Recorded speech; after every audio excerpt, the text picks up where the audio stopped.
Bonsoir, heureux de vous retrouver. Nous sommes en compagnie de Essa. Rappelez-vous, Eyaye, ce tube qui a fait, je dirais, tube planétaire.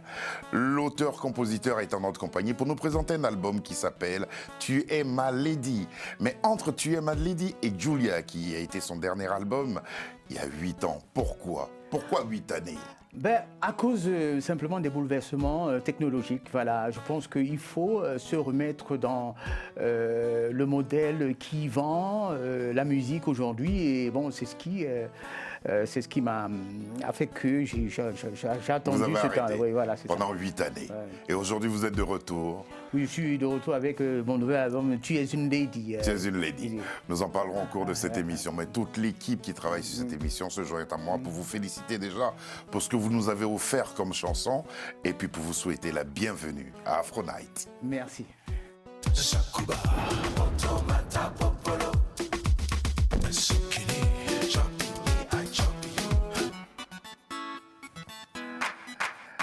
Et si on allait un peu dans un passé, je dirais pas trop lointain, mais un passé qui reste intemporel, qui reste actuel, parce qu'aujourd'hui encore, au dire des uns des autres, c'est une chanson qui est toujours jouée dans les cabarets, un peu partout. Ça interpelle tout le monde. Et c'était cette chanson-là.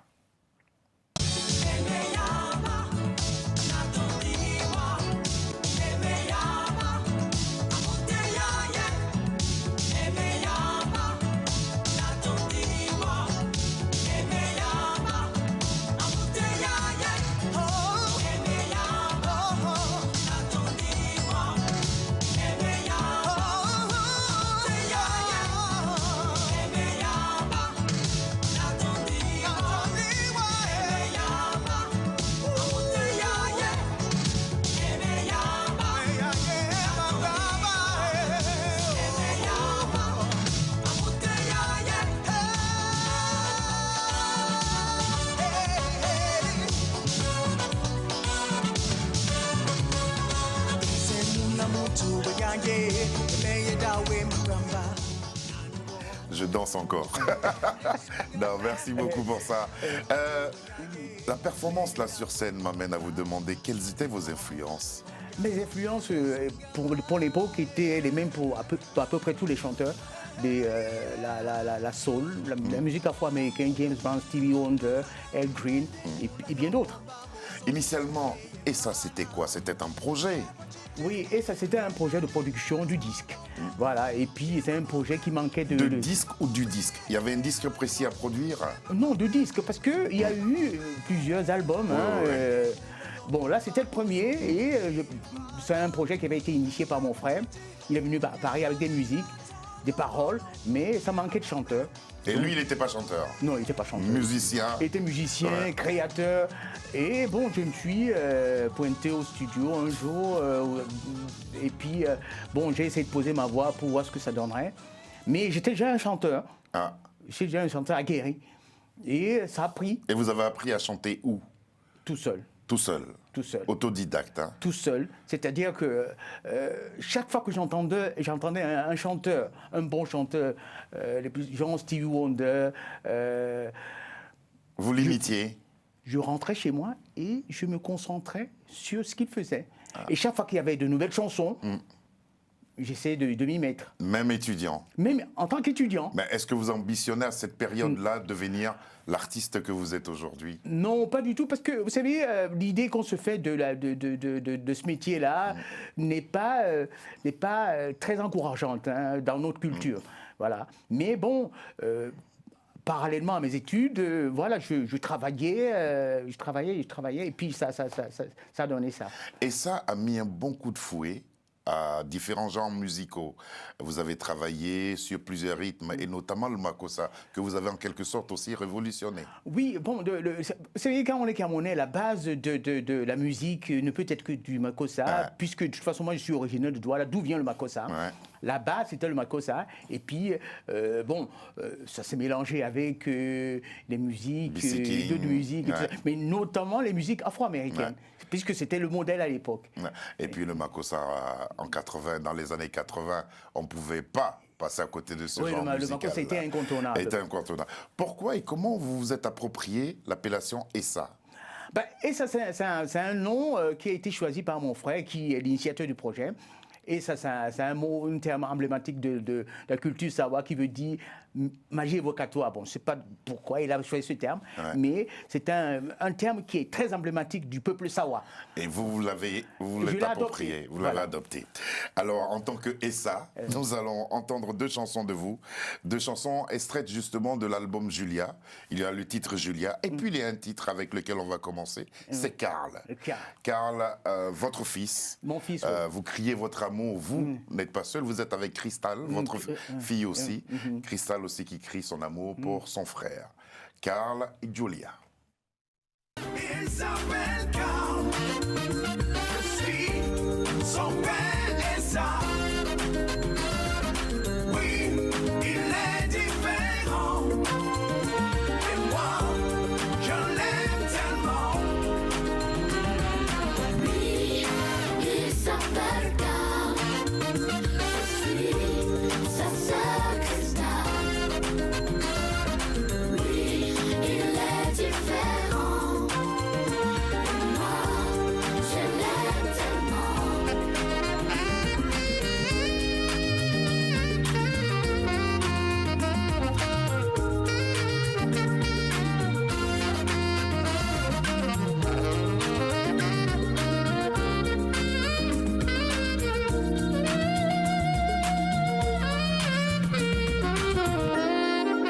Lui, il s'appelle Karl.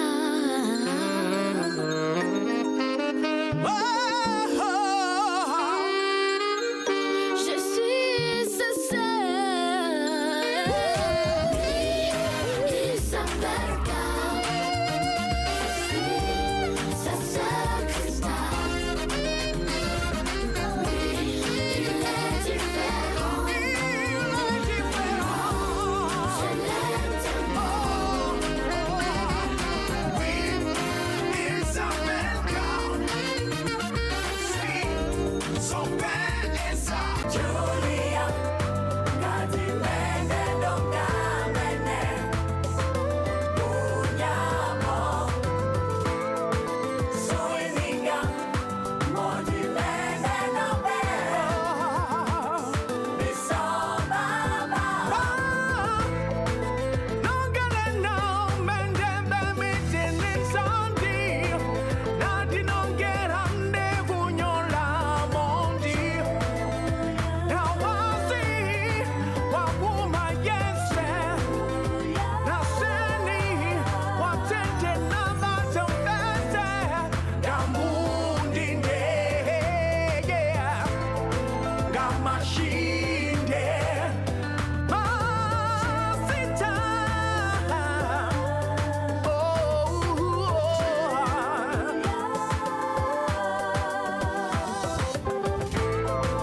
Julia, Nati Mene, Donga Mene, Bunyamo, Soininga, Modi Mene, Nobe, Bisomama. Gamba Singeji, Gebama Pandise. Voilà Julia, extrait de l'album du même nom, comme on dit. Et Karl, d'abord, qu'on a entendu. Mais Karl, c'est une histoire personnelle, c'est votre fils, autiste. Autiste, ouais.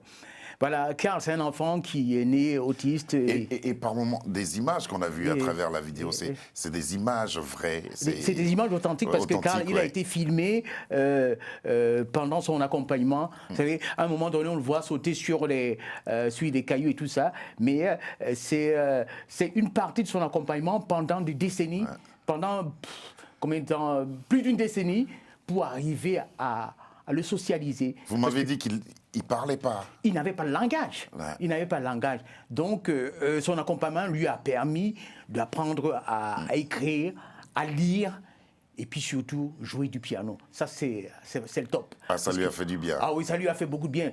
On peut toujours en rire, mais vous savez, c'est très compliqué un enfant autiste. Hein. Et je pense que... Il y a des gens qui en rient encore aujourd'hui. Oui, il y a des gens qui arrivent, parce que, bon, vous savez, on a une idée assez fausse hein, de la maladie, mais là, il s'agit d'une histoire vraie. Un enfant qui naît autiste, qui est accompagné, qui apprend à écrire, qui apprend à lire, et qui joue même du piano, Ouais.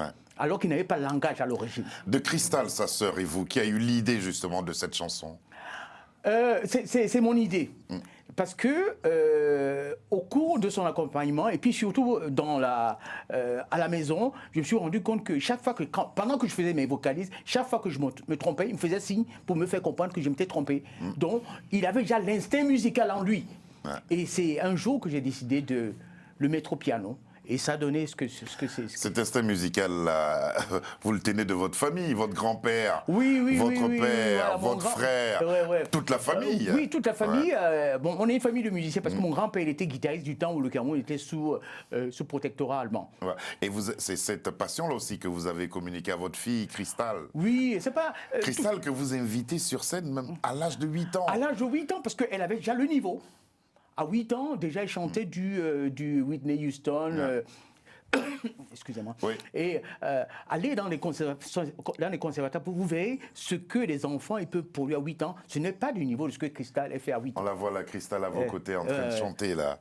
Ouais. En train de chanter. Alors, mais puis, quand on revient à votre qualité vocale et à votre technique de chant, il est difficile de collaborer avec vous. Oui, c'est plutôt compliqué. Parce Ouais, que, je sais là, que... vous êtes très très haut. Hein. Oui, moi j'ai voulu reprendre quelques-unes des chansons, j'ai perdu le souffle. Là. Ouais. Oui, bon, c'est compliqué parce que, bon, on me l'a dit d'ailleurs, qu'on ne m'invite pas souvent parce que certains chanteurs ont peur d'être surclassés dans ce type de collaboration. Mais bon, c'est pas grave, c'est la vie. Mais voilà, c'est quand même un peu rédhibitoire pour une carrière. Tout à fait. Alors, Julia, cet album-là, quel souvenir vous gardez de sa réalisation? Oh, vous savez, une réalisation, s'étale sur... Des fois sur plusieurs années. À l'époque, c'était déjà sur 2 ans. 2 ans. Mais j'en garde de très très bons souvenirs parce que bon, j'ai rencontré des gens. Mais justement, de cette période-là, il a dû avoir des choses, des moments qui sont restés gravés à jamais en vous. Oui, et des moments surtout de découragement parce que le disque commençait à plonger, et les maisons de disques ne donnaient pas l'impression de s'adapter aux nouvelles technologies. Du coup, tout le monde traîne des pieds et puis les gens ont peur de s'engager. Voilà. Et il y a eu des moments très agréables quant à votre participation à l'album de Salif Keïta. Oui, bon, Ne pas bouger. Oui. Voilà, ça c'est un de mes amis qui était le guitariste de Salif Keïta qui m'avait invité à l'époque à faire des chœurs dans l'album de Salif Keïta, qui d'ailleurs me parle aujourd'hui quand on voit ce qu'on entend, ce qu'on voit en France comme, vous savez, nous pas bouger, ça veut dire quoi? Ouais. On ne partira pas d'ici. On ne partira pas d'ici parce qu'on est d'ici. Nous pas voilà. bouger, Nous pas pas moyen nous pas bouger. Voilà, c'est ça. On ne partira pas d'ici. Et quand on entend ce qu'on entend aujourd'hui à la télé. Et puis, les femmes aussi, au sein des foyers, chantaient beaucoup ça. Oui. Je bougerai pas. Et puis, il y a eu cet hommage rendu à Manu Dibango par Stéphane Manga. Oui, bon, ça c'est récent. C'est un projet sur lequel on a passé des nuits de travail à réfléchir sur la bonne formule et tout ça. Mais bon, c'est spécial, vraiment. Quel souvenir vous gardez de Manu Dibango que vous avez aussi connu et qu'est-ce qu'il représentait pour vous? Oh, Manu Dibango, ça n'a pas d'équivalent dans la musique. Manu, moi, je l'ai connu, j'étais tout petit. Il jouait pour la première fois en live, c'était au cours d'un mariage d'un ministre avec une fille d'un richissime camerounais. J'étais tout petit. Manu, il était installé au Cameroun, et puis voilà, il faisait son petit bonhomme de chemin, après il est reparti, mais c'était les années 60. Ouais. Donc, vraiment, Manu, il était... Pour vous, il est resté le monument. Il est resté le monument. Vous avez été invité, c'était en 2018, le 8 mars, à la Journée internationale de la femme. C'était au Cameroun, chez vous. Et puis, il y a une personne importante, la première dame du Cameroun. Plus importante au Cameroun. Il y a voilà. pas. Elle s'est levée. Elle s'est levée. Elle s'est levée au son d'une chanson qu'on va entendre après pour danser. On regarde juste, c'est juste un petit extrait et puis on en parle.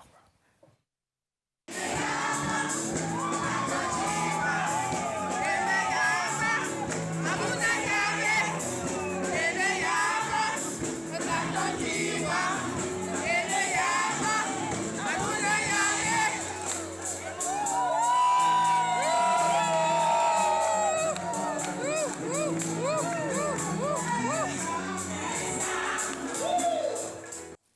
Qu'avez-vous éprouvé à voir Madame Biya danser au son de votre chanson?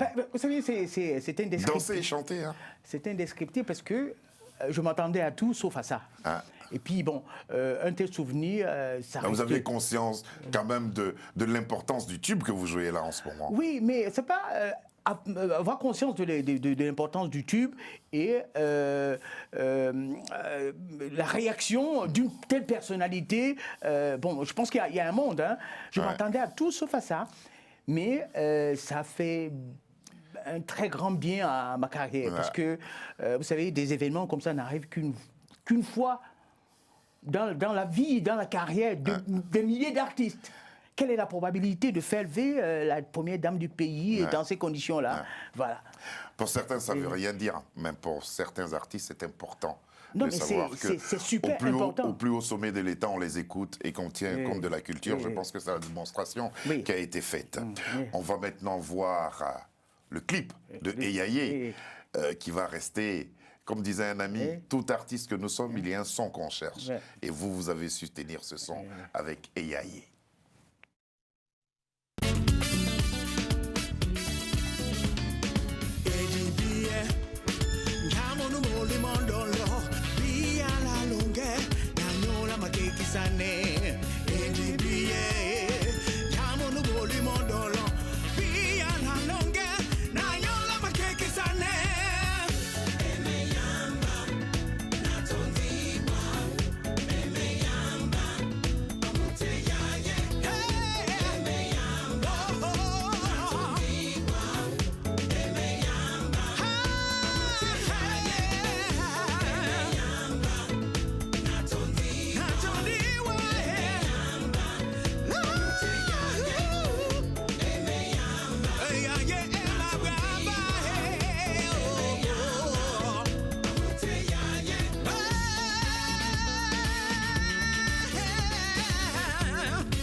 Qu'est-ce que vous dites dans cette chanson?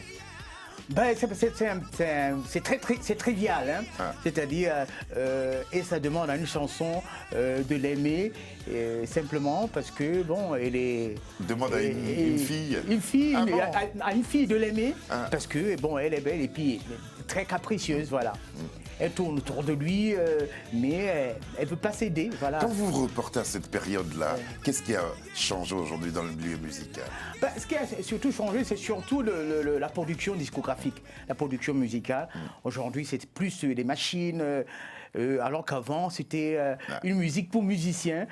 C'est ce qui fait que, voilà, une chanson comme Eyaye elle restera immortelle. Ouais, parce que ça a été joué en live, en plus. Ça a été joué en live, et puis avec de très bons musiciens, les meilleurs de l'époque. Ouais.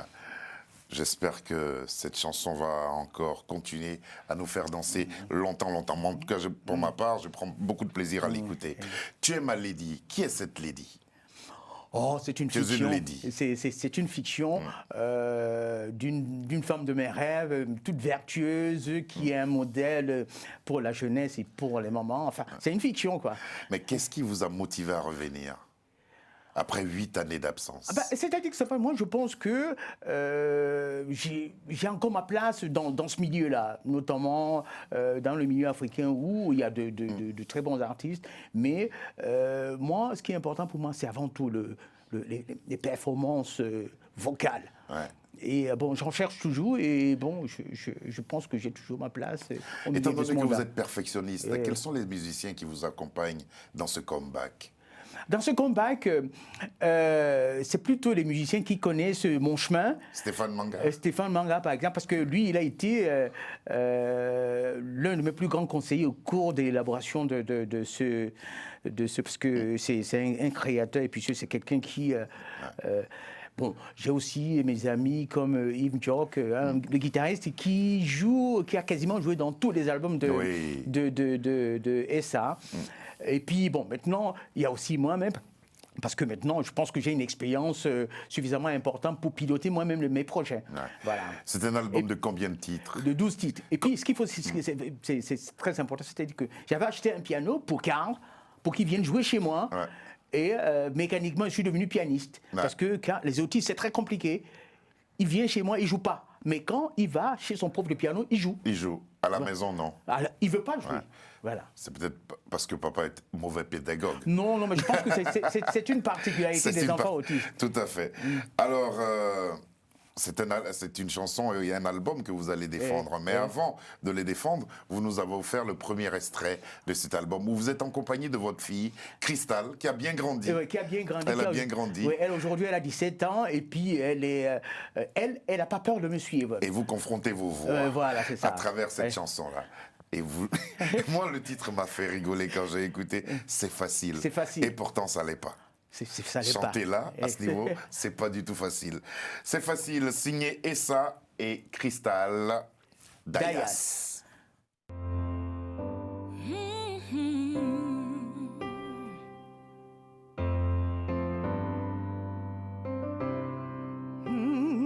Ta-da-da-da, ta-da-da-da-da, ooh.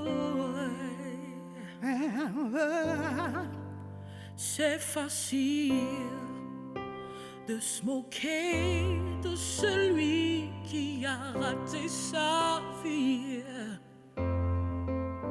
C'est facile de railler les échecs et les déboires d'autrui. Qui peut prétendre être maître de son destin? Qui en craignant pourrait en faire un dessin? Qu'il lève le doigt, qu'il le dise à haute voix. Facile, facile, oh.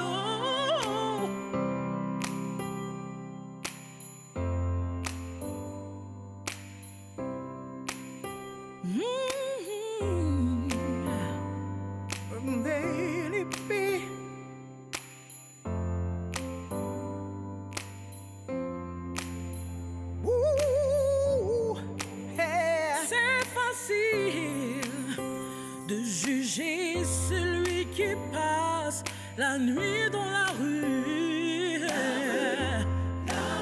C'est facile, mais la vie peut montrer un visage des plus dur.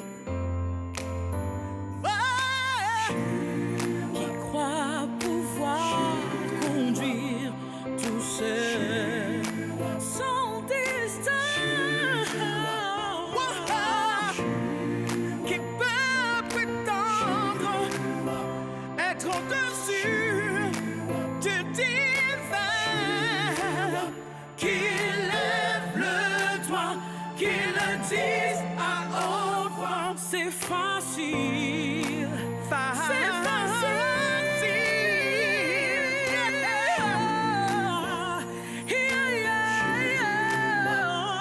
C'est facile de juger, c'est facile de condamner. Juger de son destin, son destin. Oh.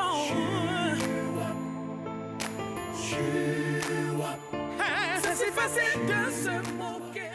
C'est facile. Je souhaite que chacun de nous ait ça dans sa discothèque. Et puis c'est merveilleux. C'est le père et la fille Merci. chantant ensemble comme ça. avouez que votre fille, elle va faire du gospel quelque part. Hein. Bah, Elle va écoute, chanter. elle est déjà chanteuse de gospel parce qu'en définitive, voilà. dans notre relation, je pense que c'est l'une de ses principales influences. Hein, parce que on a écouté beaucoup de choses ensemble et c'est souvent dans ce style. Et c'est ce qu'elle en a retenu. Non, j'aime bien voir papa et enfant travailler comme ça, de concert, c'est très beau. Vous allez aux États-Unis Oui, bientôt, oui, invité par... par une production qui s'appelle Phoenix Production pour une soirée, parce que c'est une structure qui organise chaque année une soirée où il n'y a que du live. D'accord. Voilà. Et bon, ça m'arrange parce que j'adore ça. Bon voyage, ramenez-nous de belles images Bien pour sûr, qu'on bien puisse sûr, bien encore sûr, parler avec vous. ouais. Depuis le 12, c'est le 12 septembre, je crois, qu'est sorti ESSA, non? Oui, Ouais. le 17 septembre. 17 septembre que ESSA est l'album sorti. Tu es une lady. Eh, pardon, je dis...